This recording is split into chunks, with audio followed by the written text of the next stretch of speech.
Hello, so I'm going to begin this video just talking about kind of notation from this point on, just simpler notation. So I've already talked about, in kind of a few previous videos, the idea of a Taylor series, okay, and basically the idea that we can write an analytic function as a power series just by using the Taylor series approximation, okay, and I've just written out the first few terms of a Taylor series approximation here.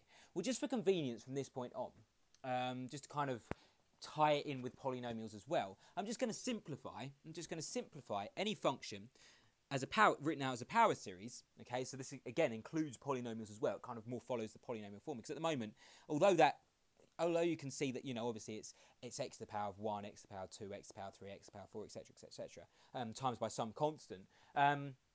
At the moment, this is kind of for an approximation of functions that aren't written as polynomials. So just for the sake of functions that are written as polynomials and kind of combine them with this. So in other words, I'm just trying to simplify things from now on. I'm just going to basically say, well, okay, a power series, I'm just going to write out as like this. So in other words, it's going to be the sum from n equals 0 to infinity of some constant. There's always going to be some constant times by my x, effectively evaluated at my particular points, x minus x naught. Okay, this is my x, my function evaluated around the point x naught.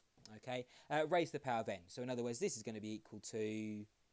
It's just going to be equal to this, okay? And as you can hopefully see, you know, that in this case, the a naught corresponds with the Taylor series. It corresponds to the Taylor series because, you know, the f of x naught is just going to be some number, okay? It's just a function evaluated at a particular value, so it's going to be a number, okay? And that corresponds to a naught. Again, the derivative evaluated at x naught is just going to be a1, which is another number, okay? The f double dash, the second derivative evaluated at x naught over 2 is just going to be another constant, so that corresponds to a2. Again, the third derivative evaluated at x naught over 3 factorial is just going to be corresponding to that constant there, okay? So basically, you know, that corresponds to the Taylor series. And also if we have written out, say, like a cubic graph, this is a cubic graph. I've just written it around the other way that we normally write it. Normally we write this term first and write it in descending powers of x.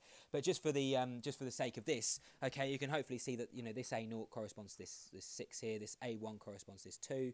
This a2 corresponds to this 3, and this a3 corresponds to this 4. Okay, and of course we can carry on expanding. You know, a cubic graph is just the first 3 terms, or the first 4 terms, effectively, of a power series, with all other terms after that just being 0. So 0x to the 4 plus 0x to the 5 plus, you know, so all other terms after this is just going to be 0. So therefore, we just call this a cubic graph.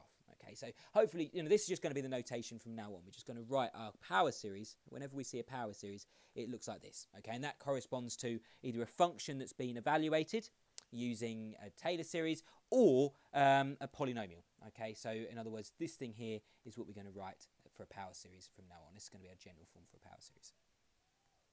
So just to kind of finish off this little section of the video, I'm going to introduce this idea of an identity. So let's suppose we have 2 functions as written as power series. So let's say we have f of x and g of x written as power series. So f of x, let's just say, is the sum from n equals 0 to infinity of some constant, an, times x minus x naught to the power of n, okay? And g of x is the sum from n equals 0 to infinity of a different set of constants, so bn, evaluated x naught times n. Notice that the difference between these two things, is just the constants, okay? Because let me show you by writing out a couple of power series. So let's say, look at this. So suppose that f of x is this, and let's suppose that g of x is this. Okay, so in other words, they follow exactly the same form. So in these two power series, we're just evaluating the function around what point. You know, so what is x0? So what is x naught? It's just 0. Okay, because obviously if that's 0, then it's just going to be x to the power of n. Okay, which is exactly what we've got here and here. So the difference between these two power series, okay, is just going to be the coefficients. They're going to follow exactly the same form. They're going to be raised to the same power.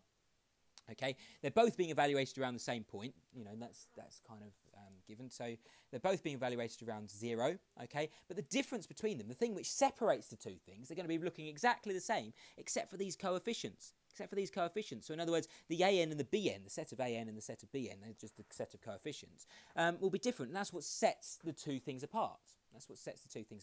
Now, sure, we might have overlaps. For example, they might correspond to the same coefficient sometimes, but in general, the two sets will be different. the two sets of coefficients will be different. So in other words, here the set of coefficients is 3, 4, 12, 7, and so on, okay? And here, the set of coefficients is 7, 2, 12, 6, and so on, okay? So in other words, because these coefficients are different, then therefore they're two separate power series, okay? So kind of following on to that, the first thing is that basically if we want to say, well, f of x is equal to g of x, so let's say, for example, if the two functions are actually the same, then that must mean, in terms of the power series, that our coefficients must be the same as well. The set of coefficients must also be the same. So in other words, these coefficients here must correspond to the same things, because if they don't, then they're not the same function.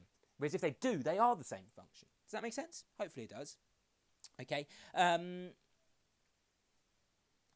Okay, and another identity, so let's say, for example, we have the same thing again. So we have some function is given by the power series from n equals 0 to infinity of an times x minus x naught to the power of n. Okay, well, if the only way